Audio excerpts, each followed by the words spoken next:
You have been taught a lie. That integrity, compassion, and fairness are the pillars of command. I tell you now, these are not virtues, they are vulnerabilities.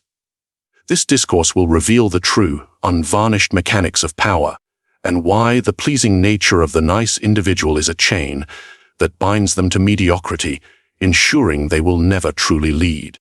Let us withdraw from the common chatter and consider the nature of men. They are fickle, governed by ambition and fear, and they respect only the strength that promises them security or gain. To speak of nice leadership is to speak of a phantom, a pleasing fiction for the masses. True authority is not a popularity contest won by smiles. It is a structure built upon respect, which is born from a judicious application of favor and fear. We shall now dissect this failure of the agreeable, not with the sentiment of a poet, but with the cold eye of a surgeon examining a fatal flaw in a prince's design. Consider the prince who seeks universal accord. He wishes for the sun to shine upon all equally, for no mouth to utter a word of grievance against his rule. A noble aspiration, is it not? A world of harmony. I tell you, this is not nobility. It is the most profound and insidious form of political suicide. You have felt this, have you not? That desire to be seen as fair, as reasonable, as liked. In your office, your team, your domain. You make a decision, and immediately you calculate the ripples of discontent.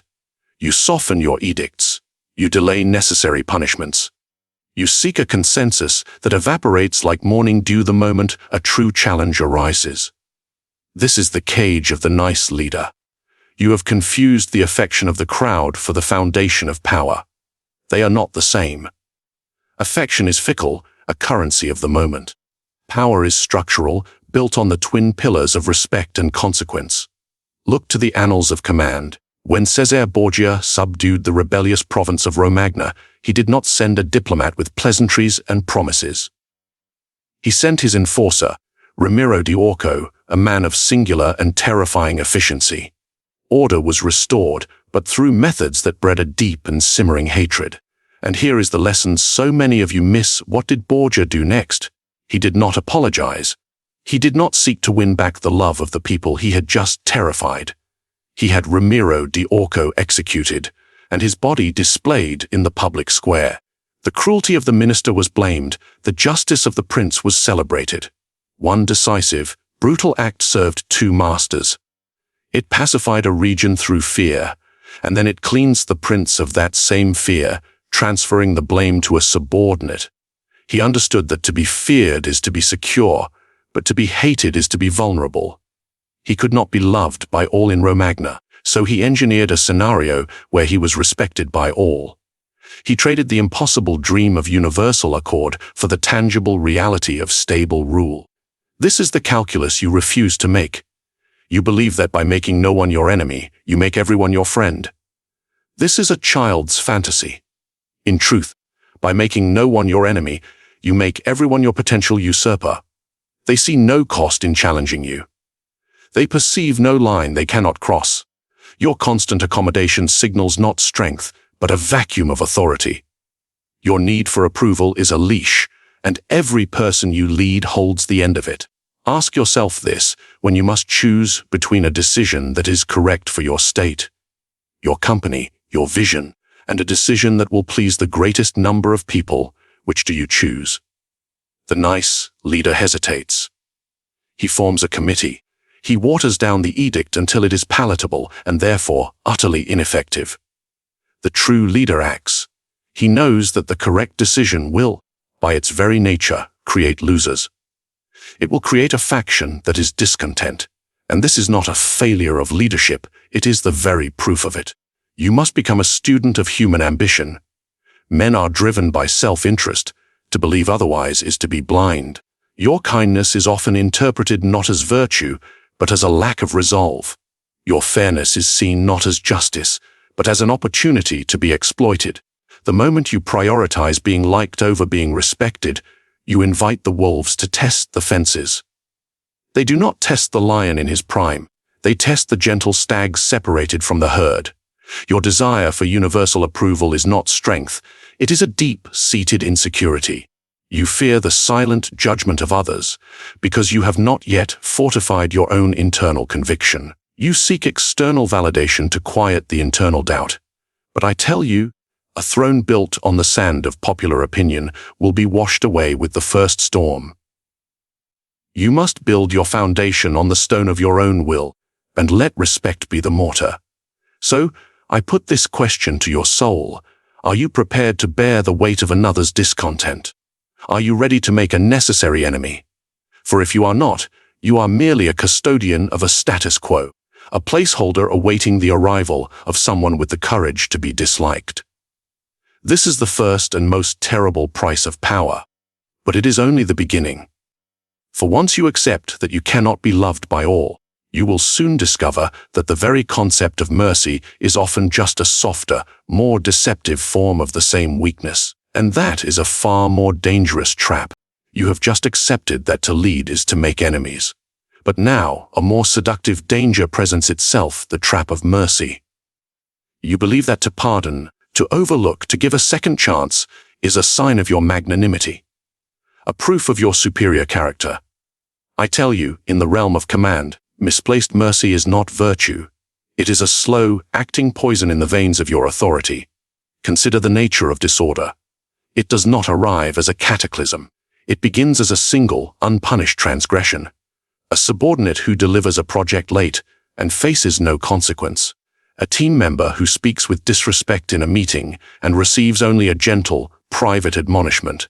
You, in your infinite understanding, let it slide. You tell yourself you are being strong by being kind. But what signal have you truly sent? You have not broadcasted strength. You have announced to everyone watching that the rules are negotiable, that your word is elastic. Look to the fall of the Roman Empire. It was not felled by a single, mighty blow. It was eroded, year after year, by the gradual decay of its own discipline. The legions, once the iron spine of the world, became politicized, their loyalty bought by the highest bidder. Why? Because emperors, desperate for popularity or fearful of confrontation, allowed the sacred principles of military command to become flexible. They showed mercy to insubordinate generals. They pardoned treason for political expediency. Each act of so-called clemency was another crack in the foundation. They confused stability for peace, not understanding that true peace is maintained by the constant, visible readiness for war. This is the core of the error. You believe that by not punishing, you are maintaining harmony. But you are not. You are merely transferring the cost of that harmony from the offender to the collective. You sacrifice the morale of your most loyal, your most diligent, for the comfort of the least. The productive soldier sees the lazy one receive the same rations, the same praise. What incentive does he have to remain productive? Your mercy towards one becomes a profound injustice towards the many. It teaches the wrong lesson to everyone. Think of a surgeon facing a gangrenous limb. Does he hesitate out of a misplaced mercy for the limb? Does he say, "Let us give it another day, perhaps it will heal itself"? No, he cuts, without sentiment, without delay. His mercy is for the body entire, and to save it, he must commit a localized, necessary violence. Your leadership requires the same cold diagnosis. The toxic employee, the habitual underperformer, the whisper of dissent. They are a social gangrene. Your obligation is not to the infected part, but to the health of your entire enterprise. To spare the part is to kill the whole. You fear being called cruel. This fear is a weapon your subordinates wield against you, even if they do not know it. They sense your aversion to conflict, and they learn to exploit it. Your niceness becomes a system to be gamed. They present their failures as misfortunes, their rebellions as misunderstandings, all wrapped in the language of apology, counting on your desire to be seen as reasonable to override your duty to be decisive. So I ask you, when you consistently pardon the failure, what have you done but punish the success? When you allow the boundaries to be blurred, what have you created but a swamp of ambiguity where the serpents of ambition and sloth can thrive? You have not built a garden of happiness. You have cultivated a fertile ground for chaos. This is the terrible burden they do not tell you about. That leadership is, at times, the administration of judicious pain. To protect the whole, you must often injure a part. To ensure future order, you must sometimes be the source of present, calculated severity. It is a lonely calculus, but it is the only one that ensures your reign and your project endures. You have now grasped the cold steel of necessary severity. But be warned, wielding this blade openly is only one path. There is a more subtle, more potent art, the art of crafting what men see rather than what is. For power resides not in what is true, but in what is perceived. And to master that is to master the very theater of command. You have learned to administer necessary severity, but to wield the blade yourself is often crude. True mastery lies not in the act itself, but in the shadow it casts. For power is a phantom that lives in the minds of men, a thing of perception, of theater. You believe your competence should speak for itself? A fatal vanity. The nice leader toils in obscurity, expecting reward for silent virtue. The prince understands that reality is carved by what men believe to be true. Consider the court of Louis XIV. He did not rule France through administrative efficiency alone. He built Versailles, a gilded cage, a stage for a perpetual performance. His every waking moment, from the lever to the coucher, was a public ritual. Why? To make his presence, his favor, the very center of the universe for his nobles. By compelling them to compete for the honor of handing him his shirt, he drained their power in the provinces and focused it all upon his son-like person. He manufactured an aura of invincibility not through constant battle, but through magnificent spectacle.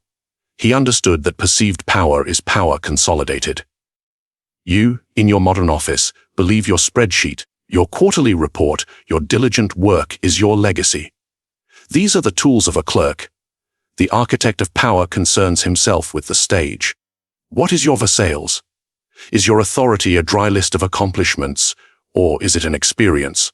When you speak, do you merely convey information, or do you command a room? Your posture, your silence, your timing, the unwavering calm in a crisis, these are your props and your scenery. You are not a person, you are a symbol. And symbols must be crafted. The human mind is a fragile thing, easily swayed by grandeur and mystery.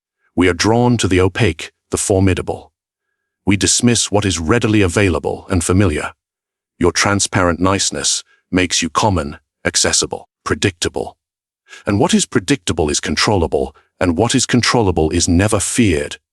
You must become inscrutable. Let your decisions seem to emanate from a depth of calculation others cannot fathom. A pronouncement made after a long, silent pause carries more weight than one made in the heat of argument. A reward given unexpectedly seems like genius. One given on schedule is an entitlement. Think of a modern CEO. Does he wander the cubicles, seeking validation from every junior analyst? No. He appears at strategic moments, delivers a vision, and withdraws. His scarcity creates value. His words, precisely because they are rare, are dissected for meaning. He has mastered the art of perceived distance, which creates perceived greatness. You, however, likely make yourself too available. You explain your reasoning, seeking buy-in. You demystify yourself. You have become a manager of processes, not a monarch of minds. So I ask you, when you enter a room, does conversation halt with respect, or continue with casual disregard? Do your subordinates seek your approval, or do they simply inform you of their actions? The answer lies in the theater you have failed to stage. You must learn to show your strength, not through bluster, but through impeccable timing. To reveal your wisdom not in endless meetings, but in devastatingly accurate interventions. You must become a curator of your own reputation, for that reputation will march before you, making your battles easier before they are even fought. This is not deception. It is statecraft. It is the understanding that a leader is the chief storyteller of his domain, and the most important character in that story is himself. Craft that character with the cold precision of a sculptor carving marble. Let them see the unshakable resolve, the strategic genius, the imposing calm. Let them perceive the lion even when you are at rest, for you have now learned to stage the spectacle of command. But a stage can be crowded. Others will seek your spotlight. How then do you deal with the ambitious, the envious, those who would test the strength of your illusion?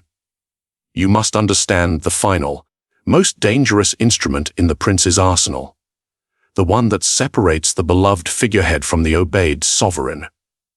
The instrument of fear. You have mastered the theater of power.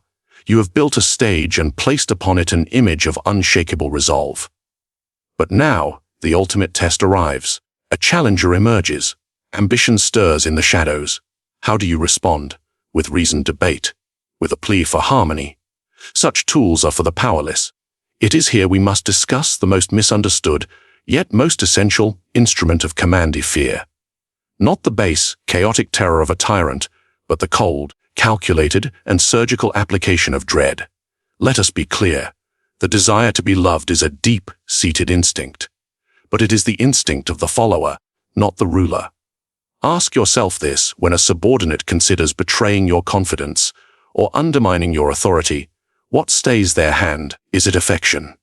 Or is it the certain, dreadful knowledge of the consequence you will impose? Affection is conditional, fleeting, but the calculus of self-preservation is eternal. It is far safer to be feared than loved, if you must choose. But the essence of this maxim is not in the choice itself, but in the artful management of the fear you instill. Consider the folly of the nice leader. He believes a gentle reprimand, a withheld bonus, is a show of strength. It is not. It is an invitation. It reveals the outer limit of his wrath, and the ambitious see it not as a barrier, but a threshold to be crossed. Your punishment must never be a slap on the wrist. It must be a lesson, written in a language all understand, the language of loss. The loss of position, of privilege, of future. It must be so definitive that the thought of challenging you becomes unthinkable. Look to the example of Cesare Borgia once more. After the conquest of Urbino, he faced a nascent conspiracy among his own condottieri. Did he address them with a sternly worded letter? A negotiation. He invited them to a banquet at Senegalia. A display of reconciliation, of forgiveness. No, it was a trap. He seized them all in one swift, decisive move. He did not rage, he calculated. He understood that a single, devastating act of public justice, or cruelty, as the sentimental may call it, would secure his rule more effectively than 1,000 acts of pardon. He used fear not as an emotional weapon, but as a political tool. This is the precision you lack. Your fear must be directed, never diffuse. It must strike the guilty, not the innocent. The random, petty cruelty of a despot breeds hatred, and hatred will eventually forge the knives of your assassins. But the fear that comes from a just, predictable, and severe consequence for betrayal, that is not hatred. That is respect forged in the cold fire of consequence. The populace will accept it, even welcome it, for it creates order. They will say, he is harsh, but he is just, and he protects us from the chaos that others would bring. Your own aversion to this is your greatest weakness. You confuse the strategic application of fear with being universally disliked. You fail to see that by making an example of one, a public, decisive, and total ruin of a traitor, you secure the loyalty and productivity of 100 others. They will not work harder out of love for you. They will work harder because they have seen the fate of the indolent and the disloyal, and they wish to avoid it. You have aligned their self-interest with your own, not through rewards alone, but through the intelligent management of risk. So, I ask you, when was the last time you made an example of someone? Not out of petty anger, but out of cold, strategic necessity. When did you last demonstrate that the cost of crossing you is absolute and non-negotiable? If you cannot answer, then you are not a leader. You are a custodian, awaiting the arrival of someone who has the stomach for this grim arithmetic. You have now held the blade of fear and understood its weight and balance. But this is still a crude instrument, a reaction to the ambitions of others. The final, and most profound, mastery lies in understanding the engine that drives all human action. To move from being a reactor to being the prime mover. To grasp the cold, undeniable truth that governs every interaction beneath the veneer of civility. The truth of self-interest. You have learned to wield fear. to stage spectacles of power, to administer severe justice. But these are merely tools to manage the symptoms of a deeper, more fundamental force. A force you have likely been too sentimental to acknowledge. Let us now speak of the engine of all human endeavor, the cold, unyielding reality of self-interest. To believe in loyalty for its own sake is the final and most catastrophic error of the nice leader. You imagine your team's dedication stems from shared purpose, from personal affection for you, from a collective commitment to an ideal. This is a fairy tale, a comforting lie you tell yourself to sleep at night. Strip away the civility, the mission statements, the corporate platitudes, and what remains? The individual and his desires. For security, for advancement, for recognition, for power, your subordinate does not serve you. He serves himself through you. The moment you cease to be the most effective vehicle for his ambitions, his loyalty evaporates. It was never loyalty to begin with. It was a temporary alignment of interests. Look to the fate of the very man we have discussed, Cesare Borgia. His power was immense, his will iron. Yet, at the moment of his greatest vulnerability, his father's death, his own commanders, his most loyal allies abandoned him. Why? Because his capacity to reward their service and guarantee their safety had suddenly vanished. Their self-interest, once aligned with his, now dictated a new course betrayal. They did not hate him. They simply calculated that he was no longer a viable patron. They acted with a rationality he himself would have admired had he been in their position. This is the lens through which you must view every person you command, not as a disciple, but as a rational actor in a perpetual negotiation. Your role is not to win their hearts, but to master the calculus of their ambitions. You must become the architect of their self-interest, designing a world where their greatest personal gain is achieved through absolute fidelity to your cause. How is this done? It is a twofold process. First, you must reward useful service, not fairly, but lavishly and publicly. When a subordinate executes your will with brilliance and ruthlessness, you must elevate them so high that all others look on with a burning envy. Make their success a legend. This does not just reward them, it broadcasts to everyone the spectacular fruits of obedience. It creates a template for ambition that directly serves you. But second, and this is the part your nice nature rebels against, you must never mistake this transactional relationship for friendship. You must never believe their gratitude is genuine beyond the moment. The moment you can no longer provide the promotion, the bonus, the prestige, the protection, the relationship is void. To be shocked by this is to be shocked that fire burns. It is not a moral failing in them. It is a failure of your own political comprehension. So I ask you, when you look upon your most trusted lieutenant, do you see a friend, or do you see a complex web of desires that you are currently satisfying? Do you understand what he truly wants? Perhaps more than he understands it himself. Are you the sun that provides his growth, or are you merely a convenient tree providing shade until he grows strong enough to seek the canopy? The nice leader believes in the inherent goodness of his people until he is betrayed, and then he is wounded, confused, and vengeful. The strategic leader expects the betrayal as a matter of course. He is never surprised.